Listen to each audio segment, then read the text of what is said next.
Olá, povo de Deus! Hoje a nossa leitura está na segunda epístola de João, os versos que vão de 7 a 11. Dizem assim a palavra de Deus: Porque muitos enganadores têm saído pelo mundo fora, os quais não confessam Jesus Cristo vindo em carne. Assim é o enganador e o anticristo. Acautelai-vos, para não perderdes aquilo que temos realizado com esforço, mas para receberdes completo galardão. Todo aquele que ultrapassa a doutrina de Cristo e nela não permanece, não tem Deus. O que permanece na doutrina, esse tem tanto o Pai como o Filho. Se alguém vem ter convosco e não traz esta doutrina, não o recebais em casa, nem lhe deis as boas-vindas, porquanto aquele que lhe dá boas-vindas faz-se cúmplice das suas obras más. Nós temos aqui, meus irmãos, uma advertência que vamos encontrar por vários lugares na Escritura Sagrada. A advertência de que o crente, ele deve permanecer na doutrina. E veja que, ao olharmos para João e a sua época, lá no primeiro século, vamos com muita clareza notar que este problema também é um problema vivido nos dias de hoje. E eu até diria que hoje o problema se agrava mais. Por quê? Porque hoje temos uma facilidade muito grande de comunicação. Hoje nós temos a internet, temos a televisão, temos o rádio, e tudo isso pode ser visto pelo celular, pelo aparelho celular, pelo smartphone, que está na sua mão. Com um clique você já tem acesso a tudo isso. E como esta situação tem contribuído mais e mais para que muitos crentes sejam enganados pela doutrina falsa. Veja que João, ele está escrevendo aqui esta carta justamente para advertir o povo de Deus deste problema. É por isso que ele fala que o crente é aquele que deve permanecer na doutrina, deve permanecer no mandamento do Senhor. Veja só o que ele diz no verso 6. E o amor é este, que andemos segundo os seus mandamentos. Este mandamento, como ouvistes desde o princípio, é que andeis nesse amor. Permanecer no mandamento, permanecer no ensino, permanecer na doutrina da Escritura Sagrada. É isso que João está dizendo aqui. E é por isso que em seguida ele vai fazer uma séria advertência, que foi o texto que nós lemos, do verso 7 até o verso 11. E aqui ele vai começar demonstrando quem são estes enganadores, quem são estes falsos líderes que disseminam o erro e a heresia. É por isso que nós encontramos aqui no primeiro verso da nossa leitura, o verso 7, porque muitos enganadores têm saído pelo mundo fora, os quais não confessam Jesus Cristo vindo em carne. Assim é o enganador e o anticristo. Então João diz assim, que aqueles irmãos, eles deveriam permanecer, diz assim, deveriam andar segundo os mandamentos do Senhor. E este mandamento é um mandamento que eles ouviram desde o princípio e que deveriam permanecer ali. Então ele diz, vejam, permaneçam na doutrina, permaneçam nos mandamentos do Senhor, porque assim vocês demonstram o verdadeiro amor para com o Senhor Deus. Se vocês amam a Deus, vocês obedecem a sua palavra, vocês passam a conhecer a sua doutrina. Ele diz por quê? Porque muitos enganadores têm saído pelo mundo fora. Muitos enganadores estão pervertendo o povo. Muitos enganadores estão simplesmente aniquilando o verdadeiro ensino no coração das pessoas.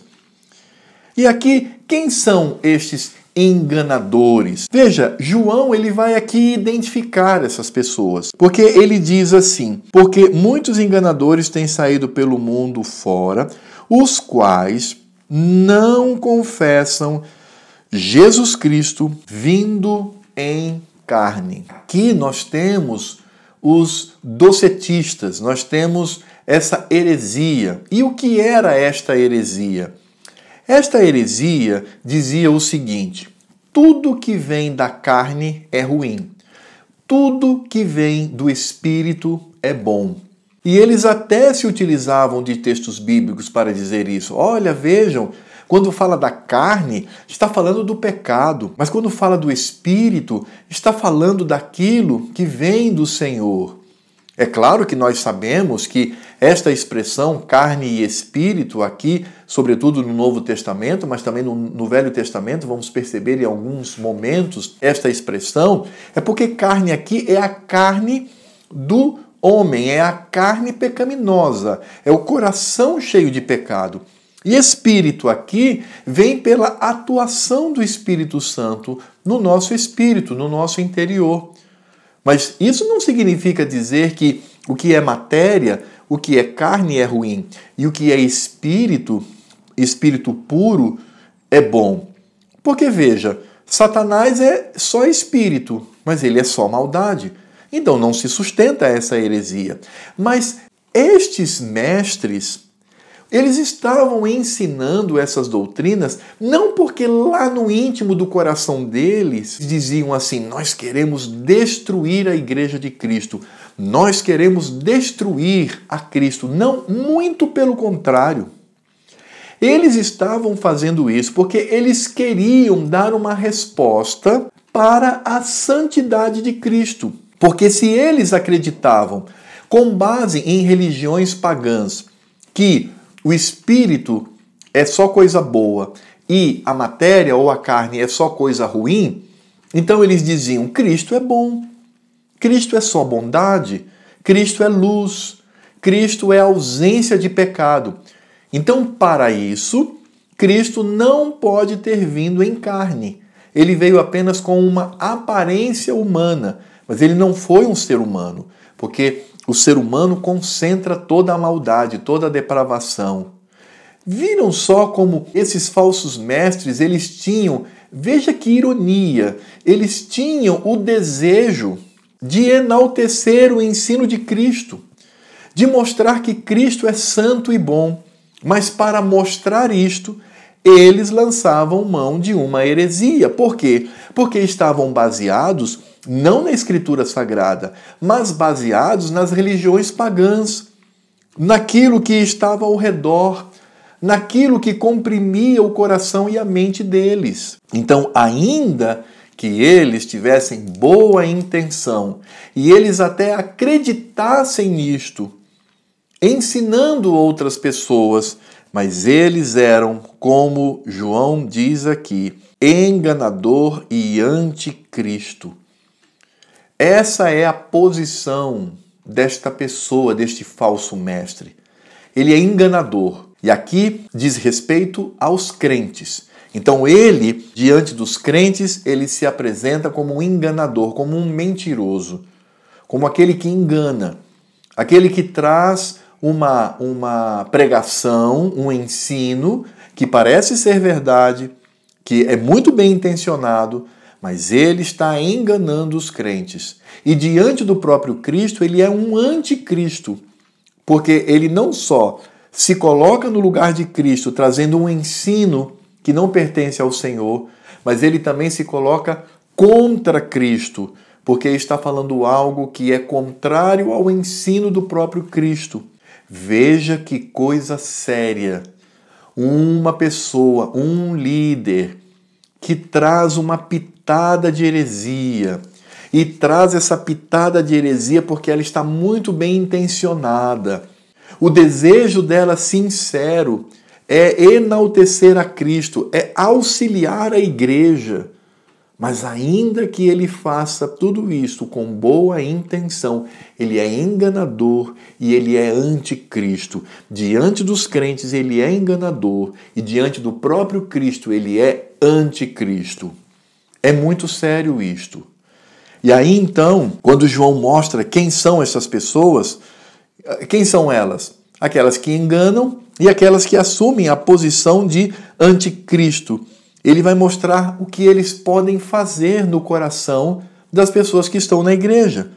O primeiro ponto é que esses falsos líderes bem intencionados, que desejam de alguma maneira enaltecer a Cristo, desejam de alguma maneira dar respostas às questões voltadas a Cristo, eles poderiam colocar tudo a perder na vida do crente. Verso 8, João diz assim: acautelai-vos para não perderdes aquilo que temos realizado com esforço, mas para receberdes completo galardão.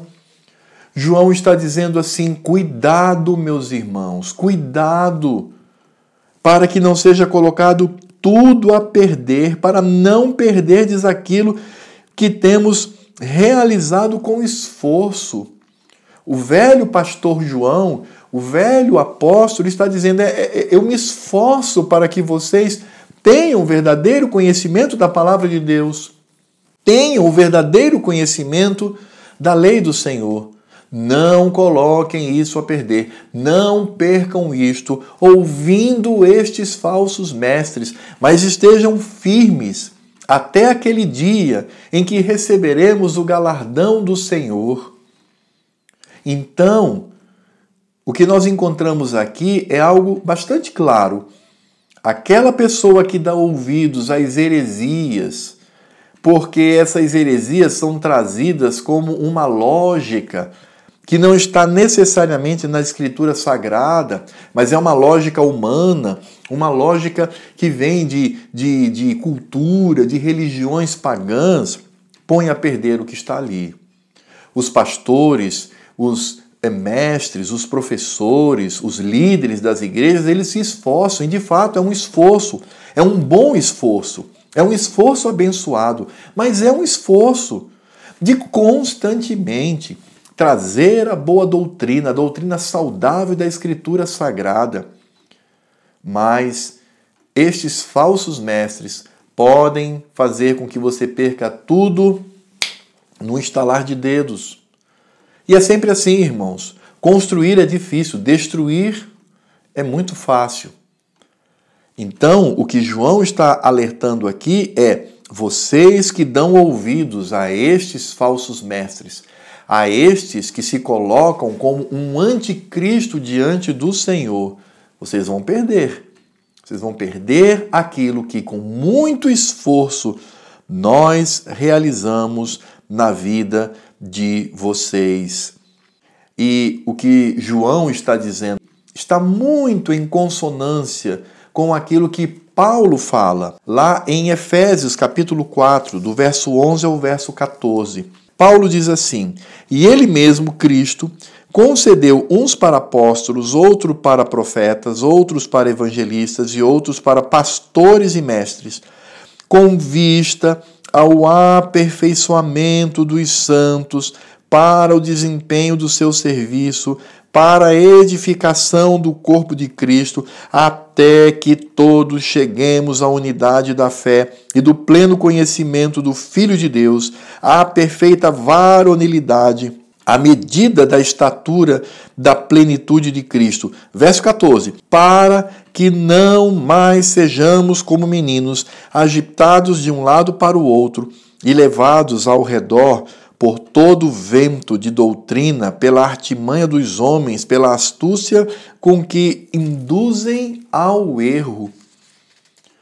Paulo está dizendo: Cristo deixou na igreja pastores, mestres, presbíteros, aqueles que pregam profeticamente com base na Escritura Sagrada. Hoje, no nosso contexto, nós não temos mais apóstolos, mas nós temos o ensino apostólico, que está aqui na Escritura Sagrada. São pessoas fiéis, pessoas que se esmeram em fazer, e é por isso que os professores, os mestres, os oficiais, os ministros da palavra devem se esforçar sempre com firmeza. Ainda que sejam hostilizados, devem permanecer firmes na Escritura Sagrada, não permitindo que nada venha mudar aquilo que é mandamento do Senhor. E Paulo diz: Vocês têm um alvo, o crescimento em Cristo Jesus, para serem semelhantes a Cristo, para que vocês atinjam esta varonilidade, a varonilidade de Cristo no conhecimento da doutrina, da teologia, da palavra. Ele diz, porque, do contrário, vocês serão como meninos, levados de um lado para o outro por todo o vento de doutrina. Isso também nos faz lembrar o Salmo número 1. Quem é o crente? É uma árvore plantada junto a ribeiros de água, cuja folhagem não murcha e no devido tempo dá o seu fruto. Ele medita na lei dia e noite. Quem é o ímpio? É palha, que o vento dispersa, leva de um lado para o outro.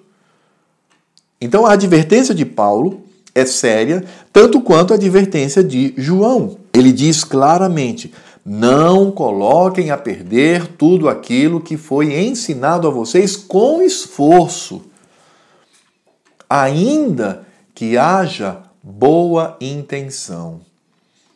E há um grande alerta aqui para o povo de Deus. A maioria, veja bem, a maioria dos falsos mestres são bem intencionados. Eles acham que tem uma revelação que não está clara aqui na Escritura Sagrada, ou mesmo nem está na Escritura Sagrada. É como se tivessem recebido de um anjo ou de um ser celestial. E eles querem justamente dar respostas a isso.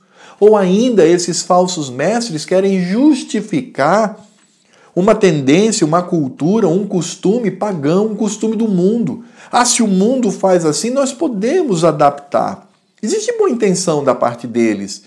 Eles querem de alguma maneira enaltecer a Cristo, mas eles são o anticristo. Eles são enganadores e eles podem colocar a perder tudo aquilo que foi realizado com esforço pela liderança no ensino da Escritura Sagrada. Há também um outro ponto aqui, irmãos, que precisamos considerar, é que João nos diz que aqueles que se deixam levar pelos falsos ensinos, eles não são de Deus. Eles não pertencem ao Senhor. Verso 9. Todo aquele que ultrapassa a doutrina de Cristo e nela não permanece, não tem Deus. O que permanece na doutrina, esse tem tanto o Pai como o Filho. Veja a linguagem do apóstolo. João não está dizendo todo aquele que muda a doutrina, todo aquele que troca a doutrina. Não. Ele está falando todo aquele que ultrapassa. Então, a ideia é mais ou menos essa. Você tem a doutrina e o limite da doutrina está aqui. Aí ele ultrapassa. Ele passa um pouquinho. Ele está aqui na doutrina, mas ele ultrapassou um pouquinho. Ele traz um adendo, um a mais. E veja só como o apóstolo diz: todo aquele que ultrapassa a doutrina de Cristo e nela não permanece, então está aqui, a doutrina está aqui, não permanece aqui, mas ele fica aqui, mas também ultrapassa um pouquinho, né? Ele torna essa doutrina elástica, ela vai esticando um pouquinho mais. Ele diz claramente, não tem Deus. E é exatamente aqui que nós vamos perceber o que o mesmo apóstolo João escreveu na sua primeira epístola, do capítulo 2, do verso 18 a 20. Ele diz assim: filhinhos, já é a última hora, e como ouvistes que vem o anticristo, também agora muitos anticristos têm surgido, pelo que conhecemos que é a última hora. Eles saíram de nosso meio, entretanto, não eram dos nossos. Se tivessem sido dos nossos, teriam permanecido conosco. Todavia, eles se foram para que ficasse manifesto que nenhum deles é dos nossos. João aqui, na sua primeira epístola, está falando, creio eu, em duas categorias de pessoas. Aqueles que abandonam a fé de vez, aqueles que saem da igreja, vão para o mundo. Ah, perdeu a salvação. Não perdeu nada. Eles não eram dos nossos. Eles simplesmente foram para o lugar de onde nunca saíram, o mundo. Mas também João está falando aqui daqueles que ultrapassam a doutrina, também são mundanos. Eles dão provas de que não são do Senhor Deus. É por isso que quando uma pessoa ela defende uma heresia, e é de fato uma heresia, ela não abre mão, ela ouve a Escritura Sagrada como verdade absoluta, ela vê o que Deus revela na sua palavra e ela ainda permanece naquilo que é estranho à Bíblia, estranho à revelação do Senhor, ela não é de Deus. Porque é de Deus apenas aquele que permanece na doutrina. Então está aqui claro, o que permanece na doutrina, esse tem tanto o Pai como o Filho. E vejam a expressão aqui do apóstolo, todo aquele que ultrapassa a doutrina e todo aquele que permanece na doutrina. Eu sei que tem muita gente que não tem compromisso com o Senhor, não tem compromisso com a palavra, não tem compromisso com Cristo e diz, esse negócio de doutrina, teologia, isso aí não, isso aí vai complicar, isso aí vai tornar a vida da pessoa um peso, né? Não precisamos disso não, precisamos só da salvação de Cristo. Cuidado, irmãos, cuidado com esse tipo de discurso. Esse discurso não é de Deus. A Escritura Sagrada fala o tempo todo da doutrina e que devemos permanecer nela, não nos afastar nem esticá-la, por menor que seja a distância. Temos que permanecer, porque aqueles que esticam essa doutrina, aquele que ultrapassa, não tem Deus. Mas aquele que permanece na doutrina, aprendendo mais e mais acerca do Senhor, esse tem tanto o Pai como o Filho. E, consequentemente, a habitação do Espírito Santo, porque o Espírito procede tanto do Filho quanto do Pai. E aí, então, nós vamos encontrar na advertência do apóstolo como nós, crentes, devemos reagir diante de tais falsos mestres. É o que ele vai mostrar aqui no verso 10. Se alguém vem ter convosco e não traz esta doutrina, não o recebais em casa, nem lhe deis as boas-vindas, porquanto aquele que lhe dá boas-vindas faz-se cúmplice das suas obras más.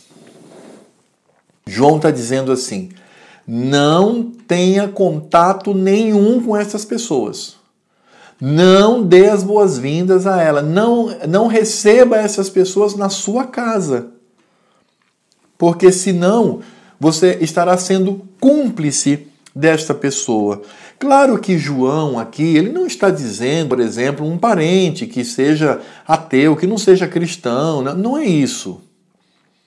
O que João está falando aqui é quando nós damos guarida e ajudamos na disseminação da heresia. É isso que ele está dizendo. Não podemos receber essas pessoas na nossa casa. Como eu disse, João estava falando daqueles que negavam a humanidade de Cristo. E essa heresia se chamou docetismo. Inclusive, ela foi condenada no 4º concílio da nossa igreja, o concílio de Calcedônia, no ano de 451. Mas essa heresia ela já estava ali firme desde o finalzinho do século I, entrando o século II, quando se consolidou. Por isso aqui João vai dizer, não dê guarida a eles, não dê ouvidos, não ajude, não auxilie nessa disseminação, não os receba em casa, não os tenha em casa. E aí, eu até diria, caso você tenha alguém na sua casa, que seja parente, seja o que for, e ele começar a discutir doutrinas que ultrapassam aquilo que a Escritura Sagrada nos diz, quando ele começa a transformar a doutrina de Cristo numa doutrina carnal, numa doutrina humana, por mais que haja boa intenção, por mais que ele mesmo pense que está de alguma maneira contribuindo com o Evangelho, não receba. Não discuta. Não converse. Nós não podemos fazer isto. É o que João está a nos ensinar. Esta deve ser a nossa atitude. O que está em pauta aqui é a glória de Cristo.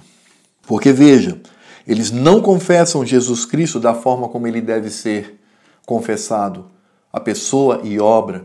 Sabemos que Cristo, ele encarnou e sabemos de fato o que ele realizou. Estas pessoas, quando elas estão arraigadas na doutrina, não ultrapassam, elas têm tanto o Pai como o Filho. Então, o centro aqui é Cristo, porque é a doutrina de Cristo. É sobre a obra e a pessoa de Cristo. E é nisto que devemos ter mais cuidado. Porque o que eu penso acerca de Cristo vai demonstrar o tipo de relacionamento que eu tenho com Ele. Então, o que a palavra de Deus fala acerca de Cristo como Deus? Vejam bem, o Deus encarnado. Aquele que veio para trazer a redenção, mas aquele que veio também para trazer a verdade, consolidar a verdade revelada de Deus desde os antigos profetas, desde aqueles que compuseram o Velho Testamento. Cristo é a verdade, Cristo é a doutrina, Cristo é o mandamento do Senhor. Ele é a revelação da palavra e Ele mesmo é a palavra de Deus. É por isso que João, aqui na sua primeira epístola, ele diz: o que era desde o princípio, o que temos ouvido, o que temos visto com os nossos próprios olhos, o que contemplamos e as nossas mãos apalparam com respeito ao verbo da vida, a palavra da vida, o verbo que se encarnou. Então aqui João está dizendo: toda a nossa visão doutrinária tem que estar em Cristo, partir de Cristo e enaltecer e glorificar a Cristo. Porque Cristo, de fato, é o centro para o nosso conhecimento. É por isso que na palavra de Deus nós não encontramos autoajuda, não encontramos uma preocupação comportamental como um fim em si mesmo, porque isso aí é legalismo, isso é errado. Não encontramos na Escritura Sagrada uma vida libertina, porque isso é afrontar a santidade do Senhor. Não encontramos nada disso. O que nós encontramos na doutrina da Escritura Sagrada é Cristo. Então, devemos estar firmes em Cristo e conhecê-lo mais e mais pela revelação da palavra de Deus e permanecer nele, porque como o próprio João nos alerta com bastante clareza, e o amor é este, que andemos segundo os seus mandamentos. Este mandamento, como ouviste desde o princípio, é que andeis nesse amor. Então, o alvo é Cristo. Nós amamos a Cristo quando nós permanecemos na doutrina da palavra de Deus. E aí eu gostaria, irmãos, de aplicar esta exposição da Escritura Sagrada. Primeiro, falar que essas pessoas que enganam, elas vão muitas vezes tentar nos convencer de que o que eles estão dizendo é a verdade oculta que não está clara na nossa igreja, na nossa doutrina, no nosso ensino. Nós somos muito atraídos por aquilo que é novo.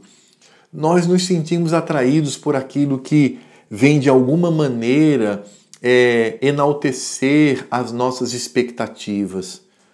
Esse é o nosso problema.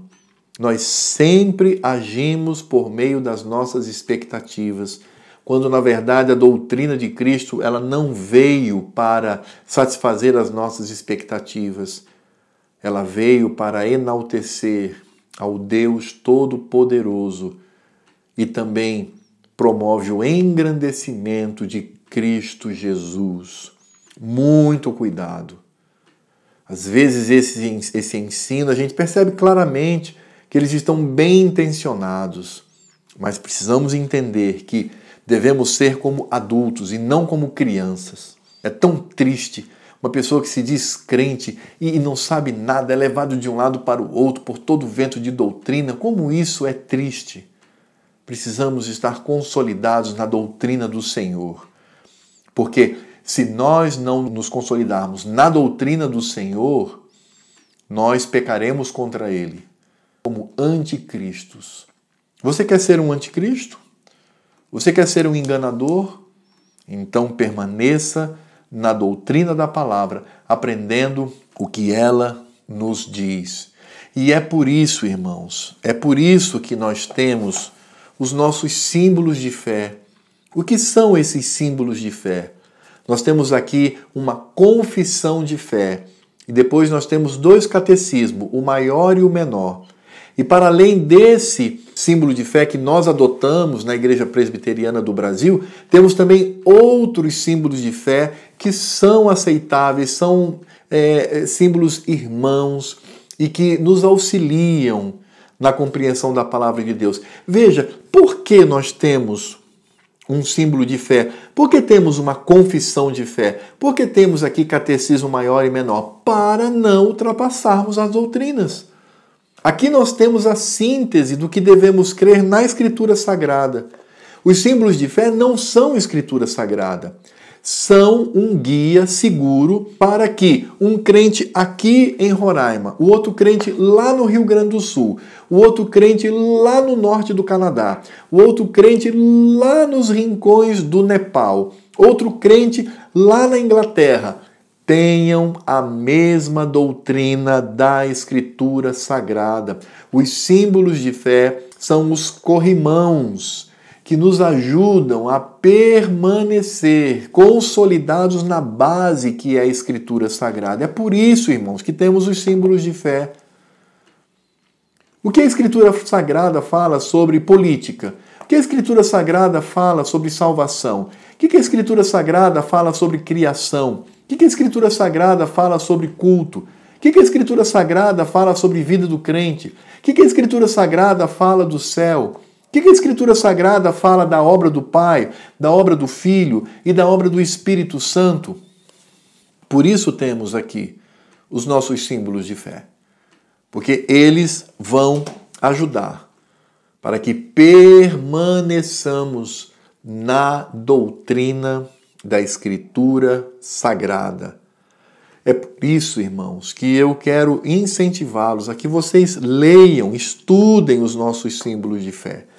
Nós estamos fazendo isso na escola dominical, mas é muito introdutório. Leia mais, aprenda mais, veja o que esses símbolos dizem e veja a forma correta de interpretarmos a nossa Escritura ali consolidados na doutrina reformada. Daí a importância para que permaneçamos na doutrina de Cristo. Segunda coisa que eu quero aplicar aqui é aquilo que João fala de não recebermos em casa estas pessoas. Vejam só. Nós estamos hoje, agora, vivendo esse momento de pandemia, né? Esse momento de afastamento social. E, permanecendo em casa, muitas pessoas dizem, eu gostaria de ouvir uma pregação, gostaria de ouvir um estudo. E aí vai lá na internet e clica lá, qualquer assunto, aí o primeiro que aparece ele clica e vai ouvir. Irmãos, tenha muito cuidado com isso. Muito cuidado com isso. Porque quando você assim faz, você está dando guarida na sua casa para aquela pessoa. Ou às vezes é um programa de televisão e eu estou assistindo aquilo e me deleitando e pensando assim, puxa, é isso mesmo. De fato ele está trazendo algo novo, cuidado com isso. Não receba na sua casa pessoas que são claramente anticristos, pessoas que estão contrários ao Senhor, pessoas que são enganadoras.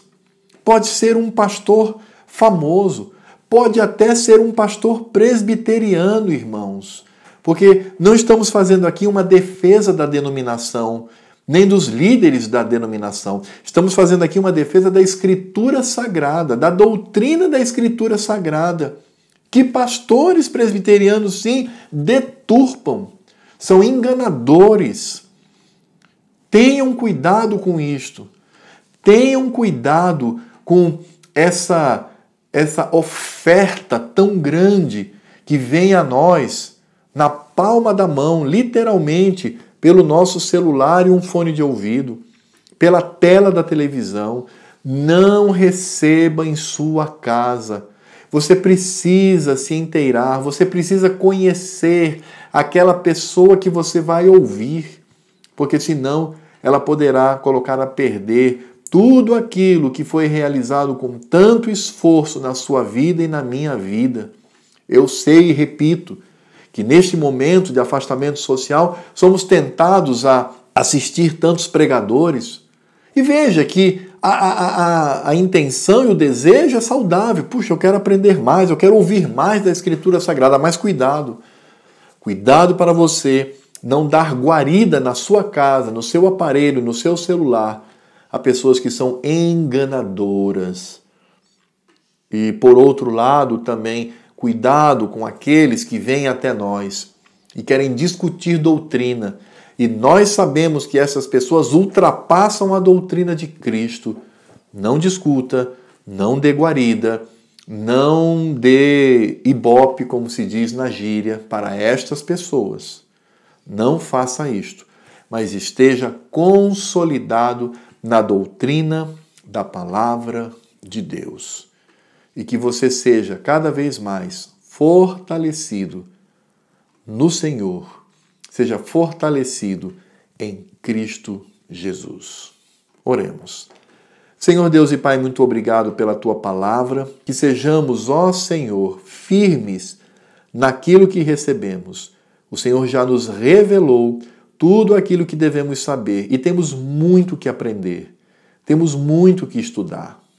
E ajuda, ó Senhor, para que o Teu povo não seja enganado, mas que permaneçam firmes, como aqueles que têm ao Pai e ao Filho no coração pelo Espírito Santo, que demonstrem isso com muita clareza. Fortalece-nos na Tua doutrina e que sejamos firmes. Obrigado porque temos a Tua Escritura Sagrada, verdadeira, absoluta, que não pode ser negada, que não pode, ó Deus, ser contrariada. Obrigado porque temos os nossos símbolos de fé, quando homens de Deus, homens piedosos, homens de oração e homens doutos e conhecedores da Escritura Sagrada se reuniram para nos ajudar a permanecer nesta doutrina, a doutrina da Escritura Sagrada.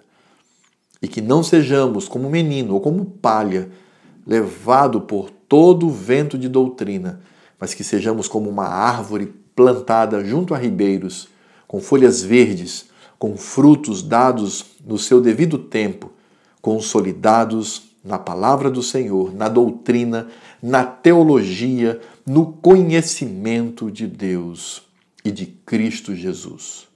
No nome de quem nós oramos. Amém. Que Deus nos abençoe.